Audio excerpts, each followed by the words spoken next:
I'll be honest, folks, I wasn't expecting this.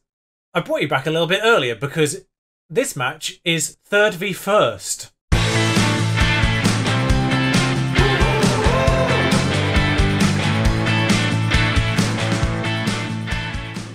Right, so yeah, we're third, 3 games won out of 3 games played. We play Brentford, who are top next.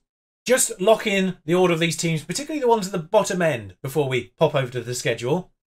Also very quickly going to bob onto this. We're 50 to 1 now. We're up to 19th on this list.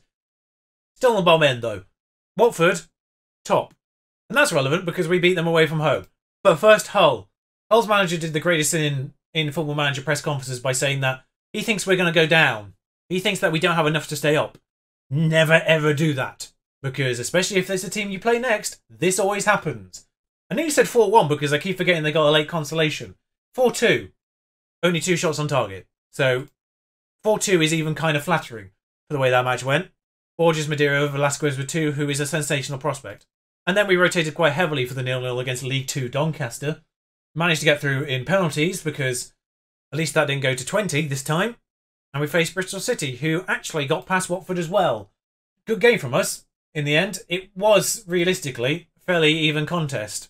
Could have gone either way. We came out on top 2-1. There is an asterisk on this one as well, because we do need to point out one thing here, and that's the fact that they have played 5 games in 13 days to start this season.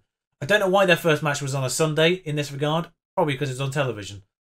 So they can feel slightly aggrieved by that, because really, that probably should have been the opening match on the Friday, say, to give them a little bit more time to play other matches and not feel so tired. Because they had to play Crystal Palace on the Friday, then Blackburn on the Tuesday, then Bristol City on the following Thursday, and then us 2 days later again. So they've played quite a lot of games already so far, mostly because they have to now play RB Leipzig. I mean, York, Leipzig. I mean, you look at their team, Hudson-Odoi's in there, Martinelli's in there. I don't know what they're doing in this division, to be honest. They won the Carabao Cup, for crying out loud. Combination of playing 3 games in 5 days and the inevitable morale loss from losing a cup match. I think we capitalised quite nicely on that, to be honest. This may have been the best time to have played Watford away from home.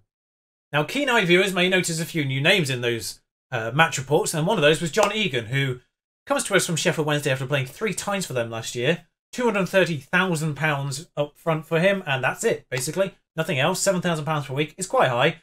Not quite as high as something else that you're going to see shortly, but 14 heading, 14 marking. He actually does have the edge on Borges in basically every bit that matters for a ball-playing defender. Can't play on his left foot, though, which is a bit awkward, but we'll just survive with that one for the time being. He's an excellent mentor, though. Those mentals are fantastically good for our defensive players in that sense. We still have Smallwood, and we still have the next player that you're going to see on the terms of the mentoring front. But yeah, he comes to us from Sheffield Wednesday after... Well, yeah, he may have committed one of the worst things you could ever do in English football by playing for Sheffield Wednesday after playing for Sheffield United. Twice. I've rescued him from that particular wrath. I'm not sure if there's a wrath between Sheffield and York. Both Yorkshire teams, of course, but does have a bit of a fondness for teams playing in red, white and blue, though. I now notice. Avert your eyes from one key point on this page, please, and just focus entirely on his mentals and 14 finishing. Entirely on his mentals, please. He is here to mentor for the next 2 years, mostly, and step into the team if necessary. He is homegrown, so ticks a lot of boxes on that front. Gets crowd going, winds up opponents. I love it, frankly. But mostly, 17 determination, 15 leadership, 16 work rate, and 16 teamwork. Impart that onto the rest of this entire squad, please, because some of them need it. And no, I'm not going to mention Collins' wages, because yes, that's ridiculous. I am aware. It was slightly impulse, if I'm honest. For 16 determination on Byron Davila, who is on loan from Liverpool, we do have to pay his full wages, but he was a player I coveted in general, and as soon as Liverpool got wind of him, he had no intention of going anywhere else, frankly. So, yeah. From Barcelona, in Ecuador. Not that one, of course, but great physicals, great technique, great going forward. Not so great on the tackling front, but 60 determination. He's very good in general. He's better than any other left-back we have, and I think is going to be one of the best left-backs in world football. Speaking of left-backs with potential, £275 for Merthyr Tydfil, £800 per week, low-risk option. I got him before the Davila loan was sorted out, so he was sort of meant to be playing backup to Feistam because I realised I didn't actually have a backup to Feistam at that point. It was either get one behind or get a loan ahead of him, and I sort of worked on both of those deals at the same time. He's here on emergency. He's not very good right now, I'll be honest. But 15 determination, 15 teamwork, 16 teamwork. 12 work rate. He's not too bad, to be honest, on the mentals front for a 19-year-old. Just needs to develop in other areas, basically. Could get to this level. Basically, the only reason we got him. Very low risk option. I think I actually had him on my radar last year in a very similar situation to Van Gastel the year before. Had him on my radar, went somewhere else, kind of forgot about him, and then got him in this year instead. All that means, though, by the way, is despite the fact we spent all our transfer budget, I have had to shift some in wages for obvious reasons. We've actually made quite a lot of money in the summer. We actually still have a balance in the positive, which is very, very good. I really didn't think we were going to max out that wage budget. Oh, by the way, just to put that into comparison, I had the news piece through about wages. Watford's wage budget is 1.1 million per week. Just to put it in perspective, Lincoln's is £150,000 a week. Oxford, the next one up from that, 200 and something. Double.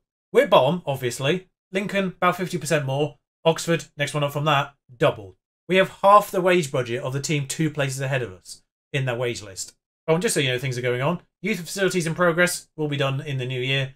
Training facilities also in progress too. The only other piece of news is Ben Squires took a little bit of knock in that Doncaster match.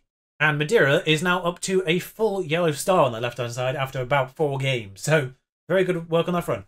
Another piece of news that I completely bypassed was the fact that Trafford became a homegrown club as well. So we now have a goalkeeper who's a homegrown club, and I will not be letting go of him anytime soon for that reason and that reason alone. And frankly, the only reason he's on the bench is because can't really stack any other players. Remy Davis is the only one I'd be kind of considering, or Collins, but South is fine. Madeira can go in front if we need him to. But the good news is, of course, we do have a few homegrown options to bring on if we ever have a little bit of an issue in this sense going forward. That being said, I'm going to stick with the same team that beat Watford. Dutra, Davila, Borges, Edgar, Shaw on the right, Gonçalves, Wilson, Giselle and Velasquez in the middle, Madeira and Litau on the wings. Oh yeah, Litau stepped in for Ebersbach. Because Ebersbach didn't really have a sensational start and Litau started the Doncaster match, I think. I'm going to try and get Van Gastel up a little bit more in match sharpness before I even put him on the bench going forward. I do want to start playing Van Gastel on this side. And then King up front, mostly because I started him last match and he scored. And bear in mind, of course, shots here on £0 per week, so it's not really a tragedy if he doesn't play, or even make the bench. That's mostly down to homegrownness, though, than anything else. So, 2 unbeaten teams. They have Javi Martinez. I'm getting him mixed up with someone. That explains it. I mean, he's 35, so he wasn't outside the realms of possibility. I'm going to give a very assertive team talk, I think. Brentford playing in the black today, by the looks of things. Got a lot of black away kit. Sergio will hoof this one out to a little bit like young boys in the colour palette they're in today. King, though, is walked on to the end of this one, and, well, that's 2 goals in 2 games. He's starting every game from now on. And I don't know why I'm scrolled to the bottom of this table right now. 2 minutes in, and 1-0 up. So, King, I thought he'd gone a little bit wide here, if I'm honest, but he's put that one away quite nicely. And someone has to get beaten. Well, it could be a draw, of course, but someone has to not win this match. Sheffield Wednesday, of course, the other team currently 3 wins out of 3, drawing their match as things stand. Shao, though, Davila, Shao, both fullbacks on this side for some reason. King, Madeira, Velasquez, best player in the world. I do notice that Sheffield Wednesday have joined us on 12 points. But Velasquez may be the best signing. I mean, that was a foul. But advantage played and advantage taken. That was horrendous. That was actually one of the most obvious fouls I've ever seen in the 3D engine. But that was put away with conviction. Now, Brentford have been managed by Aston Villa's current manager, Dean Smith, and they've had a great start. Beto da Silva is up there with Velasquez in the top ratings, you may have noticed. On the championship page, what was that pass? Got away with it, just about. Didn't get away with that one, though, as Davila cuts out that hoof. Madeira, though, King's through once more, and this could have been 3. Could have. I don't know if Brentford have signed Joe Gelhardt, who is often a prospect. Don't know if he's a prospect anymore. It was last year. I do notice that Lincoln are staying in the top 6, although I think a point does them that for the time being. Velasquez, Litau has been fouled. No, he hasn't. That was a great sliding tackle from behind, apparently. Martinez, Johnson, great passing from Brentford at the Sing Stand. You can sort of see why they've done well so far. The teams they've beaten haven't exactly been low down. Bristol City were amongst their conquests, and they're 4th. So, and they beat Watford as well, but did Bristol City. So, it's offside, but almost one back for them. We will be playing Derby as well, who currently find themselves in 17th. I mean, fine. Those lines are very difficult to see at that distance, but he looked fractionally by the lines. Wilson will take this deep line free kick, as he should do. As Edgar, well, that's disallowed, 1-1 on that front. He's offside, apparently. Yeah, okay then. He's just as offside as Lancaster was. So, Lancaster? A lot of highlights in this game. This is a bit of a change of pace for us, really, isn't it? Beto out to Martinez, back out to Penny. Inwards again, and that is 1 goal back, and Beto de Silva continues his fantastic start to the season. And I think they've exploited Wilson Gonçalves' only negative aspect, which I think is his heading. I will double check that before. How was that a heading mistake? Gonçalves is over there. How is that a missed header for Gonçalves? Led to that. Hang on, what is the text talking about? Yeah, it's 9. I'm not going crazy. How was that a missed header from Gonçalves led to that goal? He was on the edge of the box. He was trying to stop the cross going in the first place. Okay, well, Football Manager's had a wobbly there, but Davila on the edge of the box, Velasquez, who's not had a wobbly so far, smacks against the defender because crosses are crosses. Nissel, though, probably should have got the end of that, but Lee Town does it for him. 3-1, 2-goal cushion restored. Nissel and Lee Town, of course, 2 players who, League One quality, both hoping to... Does Nissel pass it on? I don't know what he does there. Does he miss it entirely? It looks like he goes to do something, and then it ends up at Lee Town's feet and he puts it in instead. 3-1, exciting first half. Assertive. I've said complacency. I didn't even back it up. Short corner though, maintains the thing for us, and Edgar's made it 4-1. What is going on? Yeah, Edgar's a good defender for Championship sides. He's one of our best players. He's now on £6,000 a week as well. Oh, not sure, I covered that. He was. I think I mentioned he was getting a new contract, but I didn't say how much for. Yeah, it's £6,000 a week. I am trying to stop people from going in for him, basically. Gonçalves... His first yellow card. I thought he was already booked. I just presume he's always booked, to be honest. Good free kick from Penny. Gets diverted. I just sort of watched that silently in admiration of it. / fear. Resulting corner is going to come to nothing, obviously. Few bookings filtering through now. Now, Carter in this ball-winning midfielder role is one obviously I'm trying to train him into a little bit. Badira's not had... Well, Badira's on a 7.1, but is the weak point of everyone in defence right now. With Burrows being injured, my best right-back options are Edgar and Sergi, who isn't even on the bench, so I don't actually have people to step in for Shaw on that right-hand side. The only reason I'm going to take him off at this point would be for the yellow card, and Edgar's already got a yellow card, so no benefit there. Left back in Davila. I don't know. By the way, I don't know why Borges started this game. It shouldn't really be Egan. I mean, look at the comparison between the two. Good God. Crossing -6, technique -7, dribbling -5, passing -5, team up +3, pace -6. Is that good? Even on a 6.7, I'm very reluctant to make that change. You know what? Leave it. Carter for Gonçalves, just save that. Gonçalves gets booked every game, basically, so I just like to preserve a red card potential there, more than anything. Chaldo on the ball, Nissel, Edgar. Watch Shaw Edgar get red carded here, though. Chow, forward to Lee Tao, who is going to get on the end of this one, despite good tracking by number 9. Who does get it off him in the end, but Nissel back on the ball. Carter, as we drop down to 2nd position. Oh, God, what will we do? Chow, this good start this can't stay. Madeira, 5-1. Yeah, I'll try not to. I don't have words for this. I can't explain this. And in a way, the reason why I brought you back slightly earlier than I was intended to in the first place was either A, to show you the inevitable, loss, or just prove that this is actually happening in real time. I have noticed that Sheffield United have taken the lead against Lincoln. But that one's finally gone down a little bit. But Mohamed Simakan, Velasquez is there. King. Oh, that was a terrible pass. And it's 5-2. What happens here, though? Velasquez is sensational. King. I don't think that's really King's fault. Borges could have easily got on the end of that if he was just paying attention. John Egan stepping... He's on a 7.1, Borges. He didn't even take the blame for that. I'm not going to make any more changes, I don't think. I'm just going to leave it as is. No reason. As I noticed, Nissel's on a 8.6 and Lee Tao's on a 9.0. I mean, physically, Lee Tao is still very good and he does still have 15 passing and 14 first touch. He is, however, a good player for most League One sides. Still a bit of development room, though. Might get into it. He has a work rate of 4. How have I never noticed that?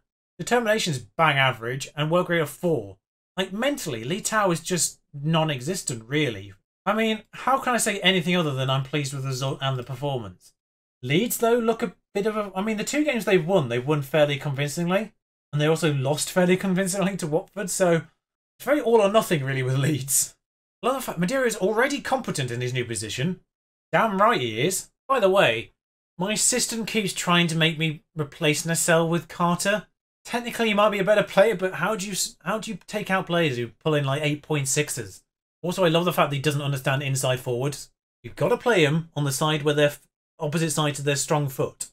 That's why it's an inside forward. So after that demolition job, I don't really see any need to change the team again. Now, the only one I would probably do is obviously, well, in steps Egan. But Dutra, Davila, Egan, Edgar, Shaw, Wilson. I mean, he's the only Gonçalves that's playing, but Wilson's easier to say anyway. Nassel, Velasquez, Madeira, Litau, and King. Madeira's already up to 1.5 stars. Just love it. Every match he plays, he goes up half a star or more. Now, Egan slightly lacking on my sharpness, but I think 76% isn't too bad. I suspect Derby have lost quite a lot of their young prospects by this point. I don't think they've been promoted at any point, so I imagine they've lost quite a lot of their young prospects. Right, we're home again. So the Minstermen versus the Rams. Once again, the opponents are in black, so nice and consistency for this episode. Davila charges down this left-hand side, doesn't get an assist, and, well, they're clean on this, I think. Diang at the bottom here, still just going all the way, almost. Is going to go all the way. Gone inwards. He has gone all the way. And rather a tame shot at the end of all that. So thank you for wasting our time. In whipped corner, that's pinged around a little bit and cleared nicely. Velasquez gets on the end of this and highlight does continue. Litau gets on his ball, doesn't beat his man, and that's hoofed out. That was the end of the highlight. There was nothing important to it. Thank you for wasting my time even more. Edgar, Chow, Nassel, Litau, dispossessed. You have to say Derby are playing quite well so far in these first 15 minutes. Backwards to the goalie. Doesn't make a mistake. Hoofed up to Diang, Fry, Smith. They are moving the ball quite nicely, I have to admit it. Knight, Lawrence, Whelan, Diang, Egan. I mean, if you're a Derby fan, and these... I wish I knew more of the current Derby teams to know how many of these are existing players, but Madeira, Litau, Madeira, Velasquez, Davila, Madeira smashes it in. I mean, that little chance was baking for quite a while there, but Madeira's pulled it off at the very, very end. And those puns won't stop, by the way. Madeira, Velasquez smashes it against the defender. I don't know how he's still standing, to be honest. Madeira, though, in the space and in the goal. 5 goals for Madeira so far.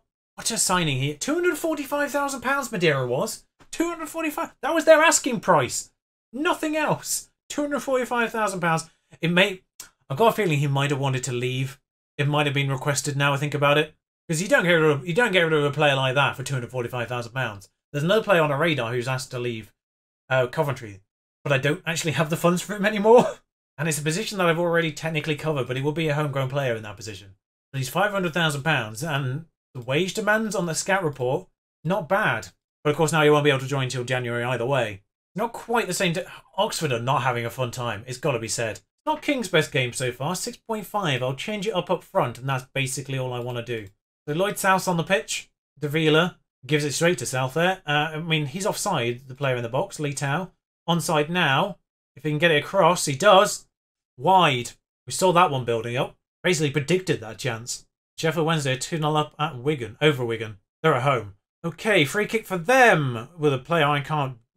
Not even going to attempt, if I'm honest. I will butcher that. There's no way in hell I won't. Highlight doesn't end with the free kick, though. Sergio plays it out wide to... Throws it out wide to Shaw. That is put inwards. South doesn't get onto it. Wilson. Nassel. Backwards to Shaw again. Edgar plays it back to Sergio. And we're back where we started, folks. Thank you for the previous 40 seconds. Nassel. Shaw. I hate it when it does that. Nassel. Oh, this might be a straight red card. It is a straight red card, and he's definitely an existing Derby player. I can see it in this picture. Jason Knight has let his team down. South is on this free kick, and we know how good he is at those. Well, was it over the line? The net rattled. I don't know what's gone on here. I mean, that's clear, obviously. This match has run away a little bit. Nervous and apprehensive on 2 players, so I think we'll... Oh, actually, no, the same player replaces both of those. We'll do the change that my system manager keeps wanting me to do. And Litau on the right hasn't had the greatest of games, so Ewer's back comes on. Well, no more highlights, 1-0. I mean, it's a win, but in terms of the matches we just saw, very opposite ends of the highlight spectrum. Don't get complacent for the next match. A couple of people stressed. Probably won't play in it anyway. Because it's 3 days away and it's the Carabao Cup. It looks like Everton had to play Norwich 6.5 million after 35 first-team appearances. So we get £625,000 and immediately give Vita Guimaraes 350,000. What timing that was! I mean, Madeira, a very underrated cake and a sensational player.